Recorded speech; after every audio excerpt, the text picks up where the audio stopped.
So I'm ready to go? Yes, okay, good. Welcome back. I hope you all had a good lunch. I'm still Kate Bulkley, independent media journalist based in the UK, and I'm going to open our afternoon session. We're going to be talking engagement beyond the picture, crisscrossing web, TV, games, and social media. So I think we're just going to all sit up here together. So why don't you just come up onto stage now? So these are my two panelists. I'm going to sit here. Why don't we get Jeroen and Alexander there? So this is really about the second screen. And as you all know, the second screen was really hot. I mean, my God, it was really hot for a while. And then I think it was about 18 months ago, I started thinking, second screen? Oh, gosh, really? Is there a second screen? But there's a lot of work that's been done on, second screen type applications. What are we doing with that other screen if it's not? We even went through the area where it was like, what's the first screen? Is the first screen the television or not? Is the first screen now the tablet? Is the first screen the smartphone? So there's been all this kind of stuff about, what's the second screen? What are we doing with interactivity? What are we doing with engaging audiences beyond whatever the primary screen is in the house? I think that what we're going to talk about with these two guys, and they're both really in this space. They've been working at it in different ways over the last couple of years. They're visionaries to a certain extent. They also have the shovels and the picks, and they're actually working at the coalface, so they have a good feeling for what broadcasters are thinking about this and what content makers are thinking about this. So I think we're going to get some good information. So again, as I did the last time, we're going to have sort of mini presentations by these guys, and then we're going to have a chat, and then I'm going to bring you all in with questions, all right? So that's the plan. So the two people that I have on stage here, we've got on my far side, we have Alexander Mazzara. He is the co-founder and CEO of joiz Group. Now, joiz Group is based in Switzerland. It's been around 3.5 years or so. They have a television channel in Switzerland. They also have now one in Germany, which I think has been running about a year now, isn't it? Yes. Yeah. And he does really interesting things with his channel. So I call it a television channel on steroids, and I think you'll understand when you see what he's doing. So it's some interesting stuff. Thank you for that. Well, it is. It's a different kind of approach to a channel. I like the approach. Yeah. And then next to him, we have our other speaker, who is Jeroen Doucet. And Jeroen Doucet is the MD of something called Coming Next Television, which is part of Machinima, which is in the Netherlands. Jeroen is one of these guys that I really like because he always is taking the temperature of where this industry is going in terms of second screen and engagement and interactivity and how we get there. He says that his role is to create next generation TV content. So next generation TV content. So we've got sort of a TV channel on steroids and next generation TV content. If we can't figure out what's going on the second screen with these guys, I just think we're not doing a good job. So that's where we are. So but what we're going to do, we're going to start with Jeroen, and what you're going to do is you're going to give us a little view onto what you're doing with your company and sort of where you see this kind of business going. All right? Yeah. So please welcome Jeroen Doucet.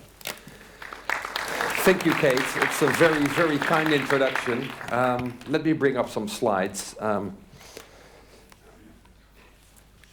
As Kate said, we are Coming Next TV, and what we do is create next generation television content. And what we mean by next generation television content is actually content which takes into account, I think, the most important trend of the last 5 or 10 years in the media industry, which is the rise of the smartphones and the tablets. We all have these devices in our pockets. I'm sure a lot of you have them in their hands right now. Everybody has one of these at their hands, and everybody's using them all day and every day. Research shows that a lot of people actually the first thing they take in their hands after a day, after sleeping is their mobile phone, and it's also the last thing that they see. So these devices are everywhere. This is really eye candy, It is. It's great, isn't it? It's actually it's a Microsoft commercial, but it's. But what you're seeing is people are using them all day and every day. And this is a great opportunity because it means that people now have a screen in their hands all the time that they can be using to access your content and to interact with your content. So that's a great opportunity. But from a television perspective, there's a downside to this as well. Because we're not only using these devices when we're not watching television, we're also using them while we are watching television. And obviously, if we're watching these devices while watching television, attention for television dilutes. And if the attention dilutes, eventually you will, the money will flow away as well. So this is a two-headed monster. On one side, there's the opportunity of new contact moments, of a personal device, personal computer, very connected. And on the other hand, there's the challenge of the fact that people may be distracted from watching your content on the big screen. And that is actually what we do in Coming Next. We create content which orchestrates what's happening on the big screen with what's happening on the little screen. Or what we're saying is we're making the next generation television content happen. And that means orchestrating content on this screen with content on the big screen, orchestrating the editorial efforts and the commercial efforts to make sure that you have a good experience for the viewer, for the broadcaster, and for the advertiser. We're a relatively small company based in Amsterdam, the Netherlands, but we operate really around the world. We do these types of projects with broadcasters truly all around the world. And that gives us a very international perspective, and also sort of nuances what Kate said about the almost, I would say, second screen tiredness, because you see that different markets have different smartphone penetrations, and thereby second screen is in different stages of evolution all around the world. And I think actually in Germany it's right now on the rise, despite major meltdowns like Quiz Duel or formats that were faulty anyway, like Rising Star. What we do in these countries is we do projects, but what we're also doing is collecting cases. Because when we're creating projects, we are always basing those for inspiration and for modeling purposes on cases. So we have built a huge collection of second screen cases. We now have about 70 worldwide that range from informational all the way to linear entertainment, second screen cases, transmedia, social TV, so all these different ways of using the small device in cooperation with the big device. We're part of the Ex Machina group, which means that we do strategies and concepts, which is over here, but we can also build it, and we have a platform that supports up to 1 million users. And actually, in this summer, we had a record in France where we had 500,000 people playing at the same time together with a game show. So that's the type of things we do. Here are a number of the shows we do. The Voice is the flagship. We do that in 15 territories. But Kassa is a very known and respected case as well. And the other ones are great success stories in their own right. So that's who we are and that's what we do. And I'd like to start the discussion. That's great. Thank you very much. That was good. So, Alexander, why don't we just show I think we just need to show your tape just to show a little bit about what joiz is. Take the series and watch it. Yeah. You don't need to say anything before we watch it. No, just maybe one thing to mention. We have, as I said, 2 channels. We'll see the video here upstairs, and we have also a platform developed. I think it's not the same platform, but it's an additional thing what they do. But we're all licensing to other clients, and I think so. So I think it's technology and content again together, but we see only the content now. Okay, all right, good. So why don't we play the joiz tape, please? Girls and boys, this is joiz, your social TV.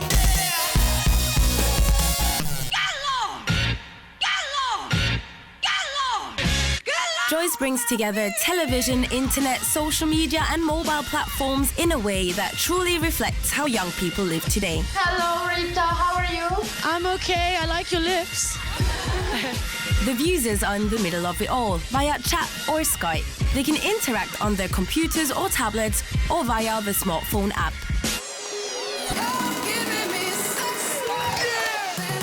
But what can you expect to see on joiz? What can you take part in? There's star power in the living room show. A whole hour filled with musicians, talks and performances. Wow! This is the rhythm of my hey! Oh yeah, oh yeah, oh yeah. We bring fans to their stars. We offer artists a new stage. Musicians love joiz. joiz loves music.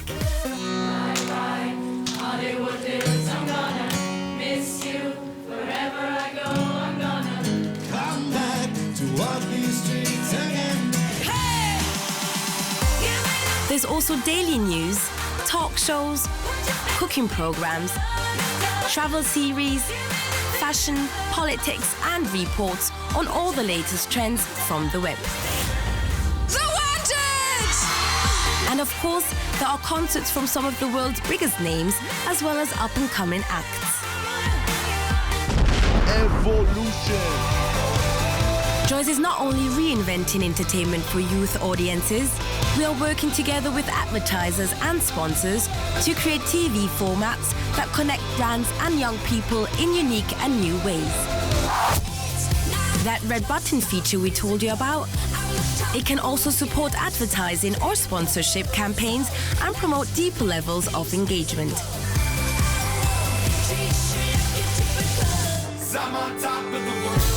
At joiz, we understand how social media has become part of entertainment for young people. And we understand how valuable this can be for advertisers. For joiz, the story has just begun.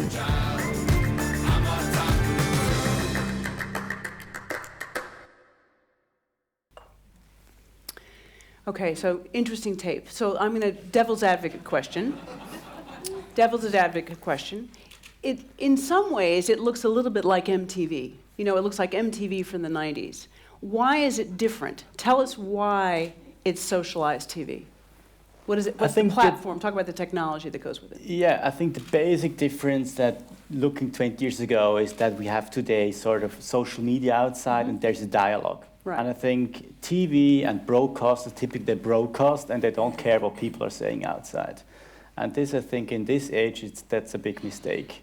So having an ear of what people are saying, having this dialogue on it, I think this is core, this is DNA. And we started from scratch with this company 4 years ago with the idea really had to have this dialogue in the core of the formats, of the technology, of the whole organization.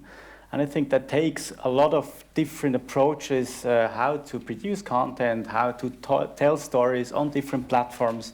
And we're not only talking about second screen, but it's the whole ecosystem around content. So I think this is important, and that's the big difference where MTV, as from my point of view, is today and what we're doing. So how many people interact with your channel as it's going out live? I mean, are you getting 50% of the audience, 10% of the audience interacting? What's the interaction rate? Yeah, that depends for sure what kind of program you have. So we have, as you have seen, different programs from sports to fashion to music, but also politics. And for sure, the more the story is told in this dialogue version, that people have the chance to be part of the show, the more people interact, the more it's just a nice, let's say, gimmick, and people can say whatever they want, and maybe you have a Twitter graphic overlay. I think the interaction is much lower. That's what we see. So for sure, if you have, for example, a musician, a very popular musician, and people can ask him a question, we see tremendous amount of questions and maybe comments or answers to questions from the studio coming into our second screen, and then for sure also on screen. And so you finding that gives you more engagement, and then you're able to sell more advertising at a higher rate? Is that the end game with this? The point is, if you go to the TV industry, TV is still sort of a B2B business. You produce content, you go to a satellite operator, to a cable operator, you give them the content, and what they do, they have households. And the only thing what you can do, you're going to the GfK in Germany or to another funny measurement system, and they provide you with some rating saying you have 2% market share. But we can move beyond that now, right? You have data from your users. Yeah, and that's the big difference. If you're now to the digital space, it's always B2C. You have transactions, you have subscriptions, you have a clear relationship to somebody. You use the content to react to a content. And I think this is the big thing. If you try to make out of a viewer a registered user in the first step, then to, let's say, monetize it, whatever it means, with advertising, personalized advertisement, or transaction-based stuff, to make into a consumer or to a loyal customer. I think this is the big thing around, let's say, engagement, just engagement. But you need engagement to do it. You need good content. That's also what we heard this morning. That's my point of view, the most important part. The content is good. It's the story is good done, and you have many interactive elements inside, not just as a fact. Well, so if I may comment on this, I think the interesting thing here is that joiz is actually doing what a lot of broadcasters around the world are planning to be doing. I mean, if you talk to the CEOs of larger broadcasters, everybody's talking about big data and individual relationships. And what I like about the joiz case is that they're actually doing it and making it work. So I think it's a really great example, and it's to look into the future for broadcasters. But it also shows you how tremendously different your organization should be, and how dependent you are on the ecosystem. Because in talks we've had before, Alexander told me, for example, that they have really advanced advertising propositions, but the market just can't take it. They have to dumb down their proposition because the media agencies can't sell it. So in that sense, I think they're really front runners, and it's because that's what I was trying to get you to talk about, the data that you have, because you do have different kinds of data than just the GfK data or the BARB data or the panel data, basically, which we've been trading on forever. It's not just about the 30-second spot anymore. So Jeroen, just to keep talking to you for a second, I mean, is there such a thing as really blended entertainment, or is it really second screen entertainment? I mean, I kind of went through second screen fatigue. I was sort of like, okay, great, it works with some game shows. I get the play along thing, but it's not going to work for everything. And am I really going to want to use it? I mean, no, it's not going to work for everything. That's true. I mean, so where is it really? Standing out. That's the natural habitat for second screen interaction. I think in discussion shows, light entertainment, you will have audience participation as well. I think Casa is a good example of that. I think for certain sports, let's say more the stop-go sports, like the US type of sports, where you're watching, or golf, where you're watching 3 hours, and there's a lot of quiet moments that you may want to delve into statistics. I don't think it combines very well with soccer, because I think or football, because you want to watch the game, and there's way too much tension. But that's simultaneous interaction. I also think that there's a tremendous opportunity for transmedia, where a storyline starts on your mobile phone, then moves to the big screen, and goes back to the smaller screen. And I believe that we will start seeing forms of entertainment which are, let's say, so blended, and they're new genres. If you look at channels like Twitch, the video game network, where you have 500,000 or 600,000 people watching a video game as a spectator sport. I mean, that's something that a lot of people in the traditional industry fail to see. Yeah. But I believe that there's tremendous opportunity there for blended entertainment as well. So it's like that. Who's that guy on YouTube? PewDiePie. He has millions and millions and millions of followers. And what does he do? He plays video games, and people watch him play video games, and he comments on it. He's very funny. And quite scatological too, I might add. But it's for television people. They watch this and they go, "Good heavens, what is this?" So the blended entertainment is not so much television with second screen or transmedia bolted on, but it's something that should originate from the start. And that's where the real challenge is, in having the creative people being able to think in interactive narrative, and not just a linear narrative, and then having the business side work as well, because that's also one of the challenges we often run into, that you sit together with, because for second screen you sit together with both the television people and the interactive people. And I have had many meetings in large broadcasters, professional organizations, where these people were actually exchanging business cards, because they'd never met before. So those are sort of... So you mean like the digital people in the company and the broadcasters they didn't know don't each know other. each other. Exactly. Yeah. Well, I know that in the UK, Channel 4 is actually now sits the digital people together with the TV people, the commissioners, so they're all in the same room. Because of this problem, they felt like there was, they were the people that were doing the digital over here in this corner, and everybody was doing, quote, the real TV in this corner, and that wasn't working very well. But as you say, because you started organically as thinking this way, it's been much easier. And I think you're also white labeling your product too, so people actually can buy the product and the platform behind it and the data collection behind it, so that they can launch these kinds of channels in other markets. I mean, do you see this as being something you could launch on the web? Why even go through the hassle of being on cable systems and over the air and satellites? Why not just have it be an IP-based channel? That's a good question. I think it's a question of monetization right now. Yeah. And maybe in the US it could work. I'm not 100% sure, but in Europe I'm 100% sure it's not working right now. Not yet. It's just a question of monetization. Because you still need the big audiences to get the money. One thing is really the thing that a live event, I think TV is still very strong when a live, let's say an event is happening. An event could be for sure a soccer match, 100%, but also other things like talent shows, even if it's not live, but people have to see it because they have to talk with other people about the show, or the next morning they want to talk about the show from yesterday. So I think the TV still has this speciality that this is live, and I have a feeling if I'm there, I know other people also watching the same time the thing, and the web is not there, I think. And then monetization is that easy. Right. So the other success stories, I mean, we talked about what works. As you said, game shows, some sports. What about, I mean, you mentioned to me before we got on Good Times, Bad Times. Now, that's a Transmedia story that actually was a success story. Yeah. Talk about that, because I think that's interesting. That's not live concurrent. That's something that hooks different I think there's two together. really interesting cases about Good Times, Bad Times, gute Zeiten, slechte Zeiten, that they've done in the Netherlands. There was one which was called Springlevend, where we actually had it was a Transmedia storyline. There was a cliffhanger at the end of before the summer break, so June-ish, and the cliffhanger was actually there was 8 people jumping out of a plane, and that was it. And for one of them, their parachute didn't open. And then they cut the picture. So the question is, who survived the jump? And actually, by playing a game every week, you would be able to find one of the people that actually survived the jump. And what happened is they had tremendous conversion. 39% of the viewers who had a smartphone actually downloaded the app, and of them, 2/3 played it weekly. So that's huge engagement. Wow.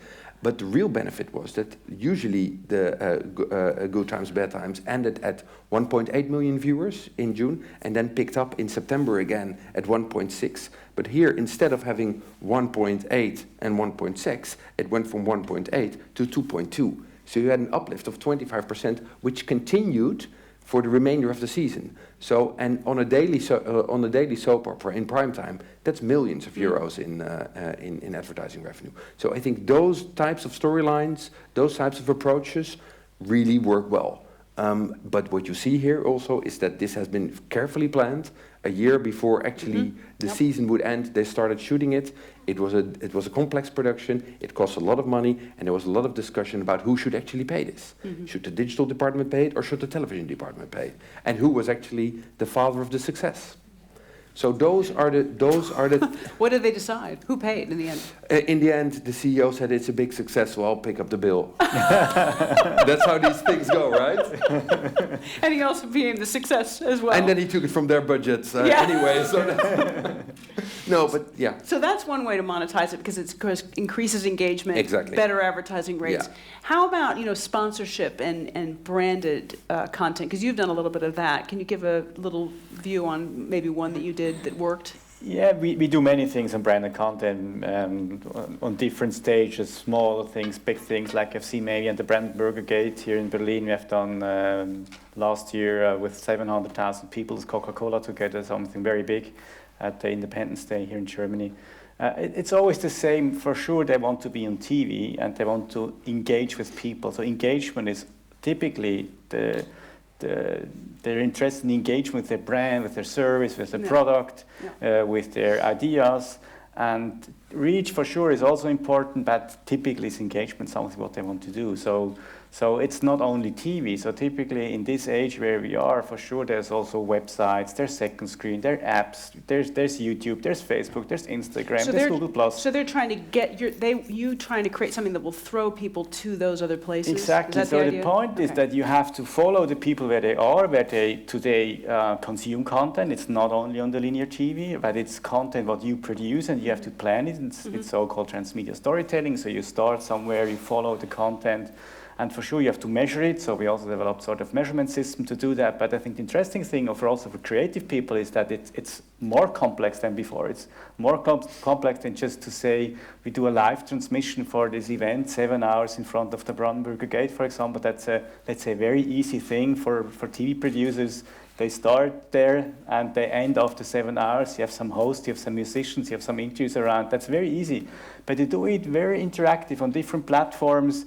You need a lot of creativity. You need a lot of effort before. Right, but where's the sponsorship bit? Talk to me about that. In other words, where did you bring in a brand that they got really excited because you could do something different than another channel? The excitement is really about engagement. They want right. So they want something where what you push the red button. The on-screen presenter says, "Go to the red button and get this car or get this test drive," or something like that. That could be. Red button is one example. It's another example. You have a TV commercial. Red button is coming. You can click on the second screen and something appears. You can win a car. You can have a voucher, whatever.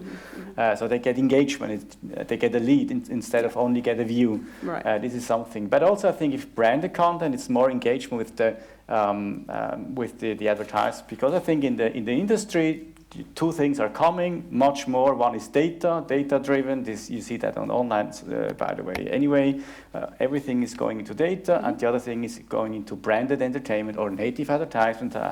It's the same thing or two words for the same thing. It's content and advertisement are coming together in a way. But are you really having to dumb down your sales to? I mean, that's what Jeroen said. That in other words, the agencies still can't buy the kind of products that you'd like to be able to give them with all your data, with all your but it's a big topic. For example, again, is this red button. It's a very sophisticated interactive element. But TV, as you say, classic TV, the agencies have two columns. One column is reach, and the other is price per reach. They have no other column for interaction, targeting, whatever you could do, leads. Okay.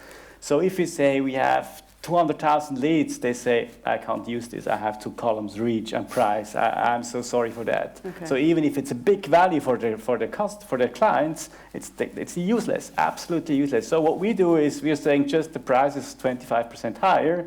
It's very dumb to say that the product could be much more intelligent, but that's how it is today in the TV industry. Okay. So I think this has to change for sure too. But this is the whole ecosystem of advertising works like this right now. Yeah, but you see that all around the world. Yeah. That you're actually what we often see in commercial propositions. We're saying we're trying to create dark matter.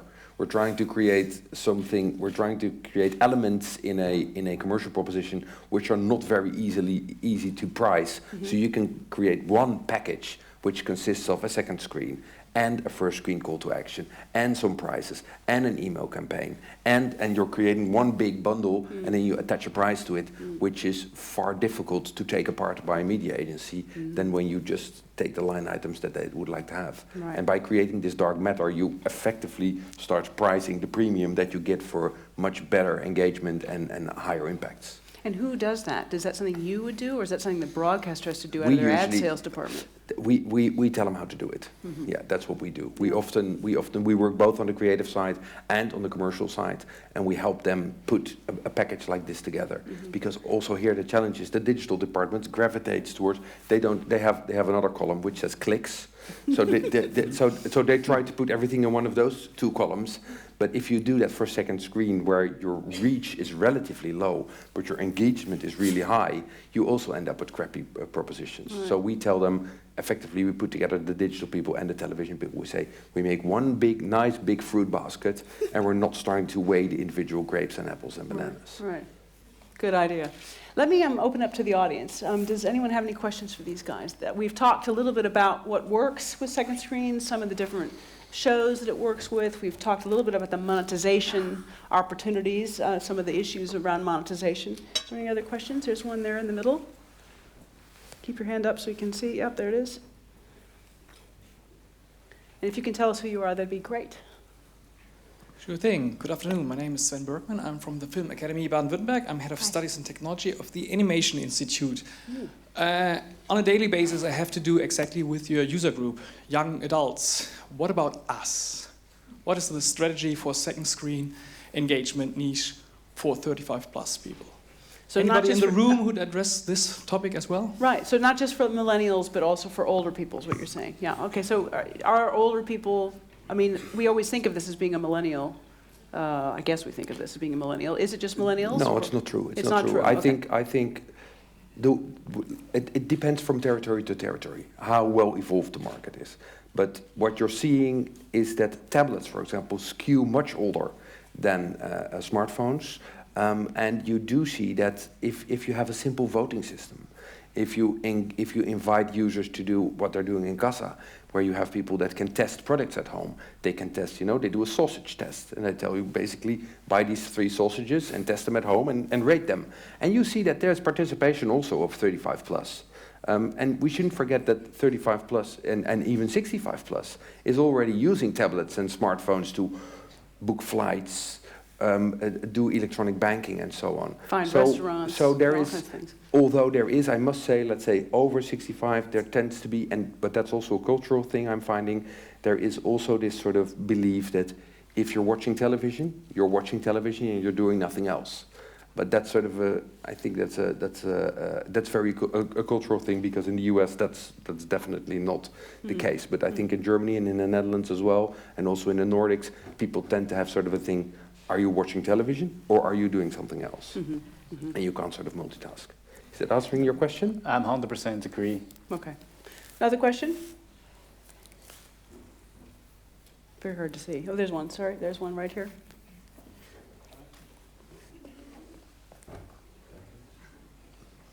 Yeah, I'm Patty Carter from Patisserie Film.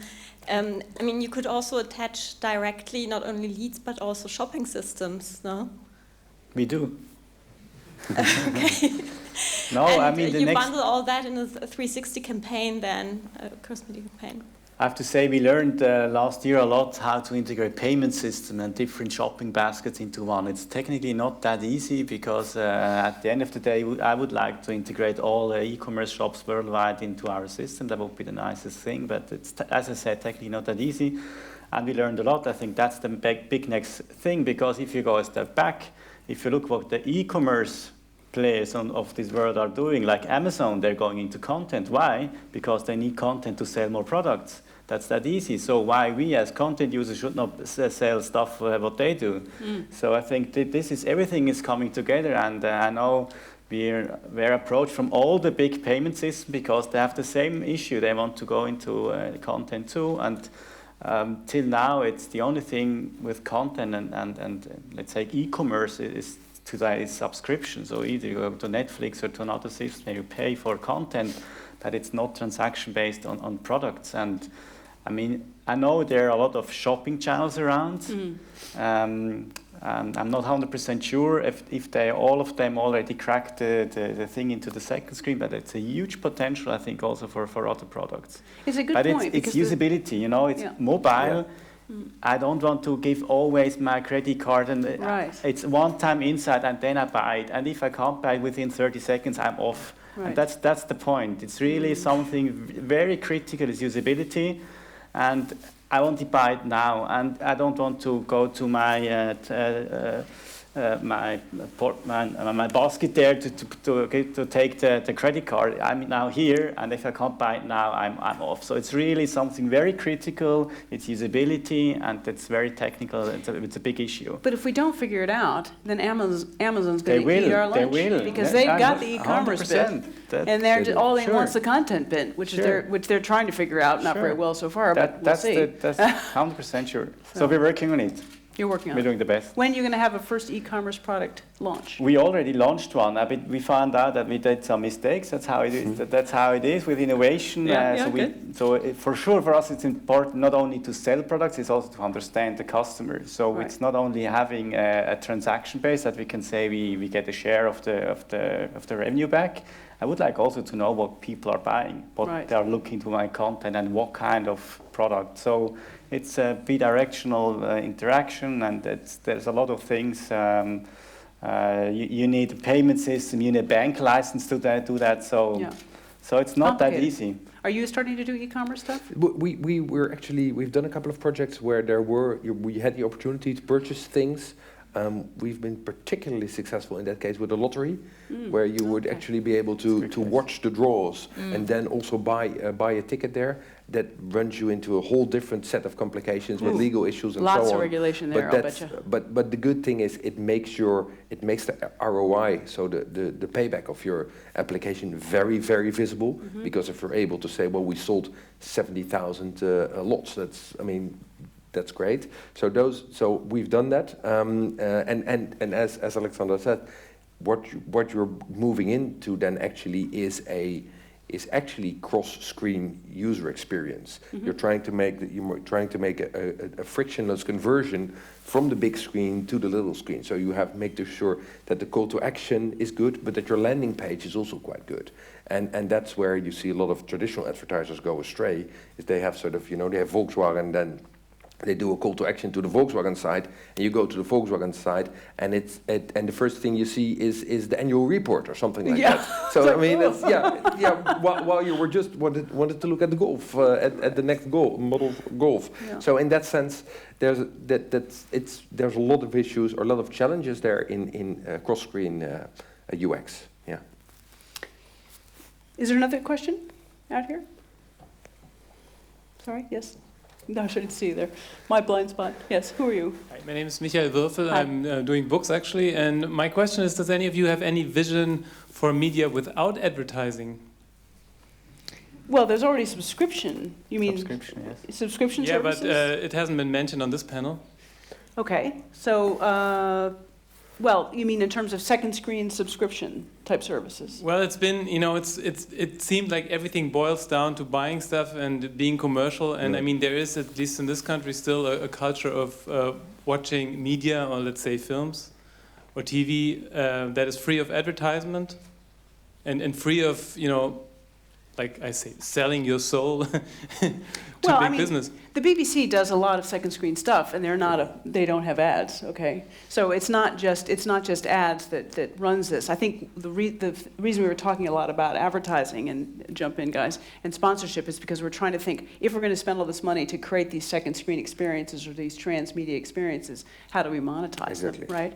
Well, but I think there's solutions there as well. I mean, there are second screen solutions.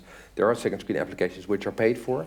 I think the best example there is the Sherlock app, for example. That's a good point. Sherlock, the detective series from the BBC, I think, or is it? Yeah, it's the BBC. It's the BBC, yep. And they have a game attached to it, which is actually sold in the iStore for, I think, $4.50 or something. So relatively expensive, does very well. I think that's a new path to trot down.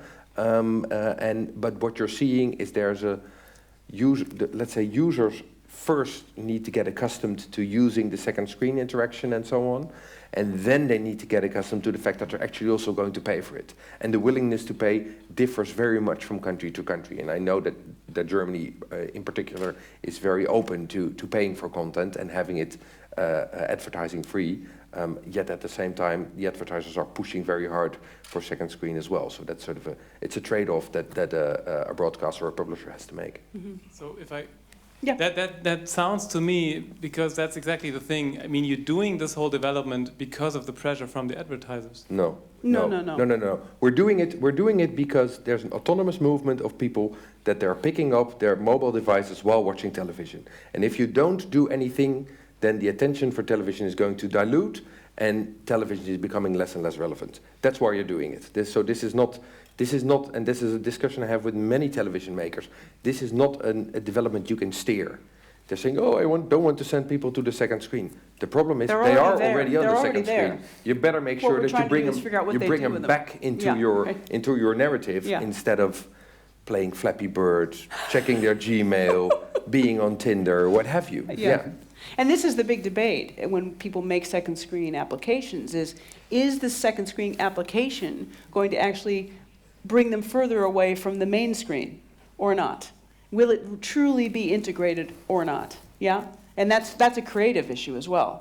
How do you actually create something that's actually going to work well enough so that you like to watch it while you're watching the television and it doesn't conflict with what you're doing while you watch the television? I mean, drama is a good example. Yeah. We don't see a lot of second screen applications for drama because drama is a beautifully written narrative. Why would people be wanting to do something else on a second screen? There have been attempts. I think The Walking Dead second screen application is quite good. That's a good. That's a drama, but it has a very good app, doesn't it? I can't remember how many. It's a lot. Hundreds of thousands of downloads. But it's a very particular target audience, and they have a clever application which basically allows you to do one thing It has a heartbeat that starts pumping when a kill is coming up, and it has a kill counter. Yeah, kill counter. A kill counter. The zombie The counter. zombie counter. The zombie Exactly. killer counter. And you can predict play that. which weapon is going to be used. And for this particular Probably wouldn't work on the BBC, okay?